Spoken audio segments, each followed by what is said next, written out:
იცოდეს საკმარისი გახდათ ოპოზიცია შესულიყო პარლამენტში და რეჟიმი მიიღებდა საერთაშორისო ლეგიტიმაციას, გადარჩებოდა გარდაუვალ სანქციებს და ვერავითარი საპროტესტო მოძრაობა ვეღარ გვიშველოდა მეგობრებო. ასე მოხდა წინა პარლამენტში, როდესაც შევიდნენ და რეჟიმი გაახანგრძლივეს გაურკვეველი ვადით. ამდენად ამ საკითხის ზეჩქვის დაყენება ნამდვილად მიუღებელი და არასწორია. ძვირფასო მეგობრებო, პრეზიდენტ პუტინის პირდაპირ მმართველობა დიქტატორ ივანიშვილის ტირანული მეთოდებით გრძელდება და ვრცელდება საზოგადოებრივ პოლიტიკური ცხოვრების ყველა სფეროში.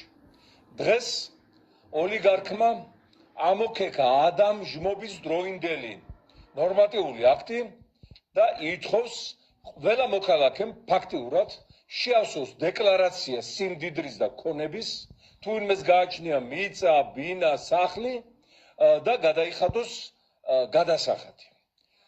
შეუცვლელობაზეც არის წარმოუდგენელი ჯარიმები დაწესებული, ხოლო არ გადახდაზე ხო საერთოდ ლამის ჩამოხრჩობამდეა საქმე.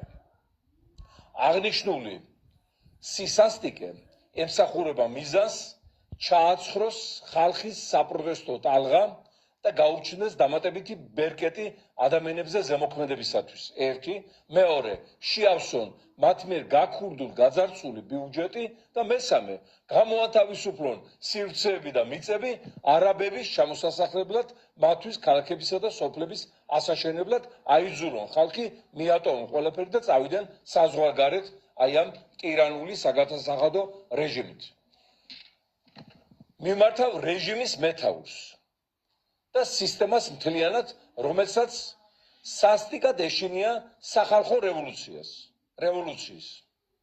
თუ არ გააუქმებთ აი ამ კანონს, არ გამოაცხადებთ მორატორიუმს, ეს თქვენი შიშები შეიძლება რეალობად იქცეს. იმ დროს, როდესაც ექს-პრემიერ-მინისტრის სახლში 7 მილიონი დოლარი იქნა ნაპოვნი ვახშმის ფული. იმ დროს, როდესაც ბიძინა ივანიშვილმა თავისი ქონება გადმოიტანა ოფშორებიდან და სპეციალური კანონი მიიღო, რითაც 500 მილიონი დოლარი არ გადაიხადა ბიუჯეტში.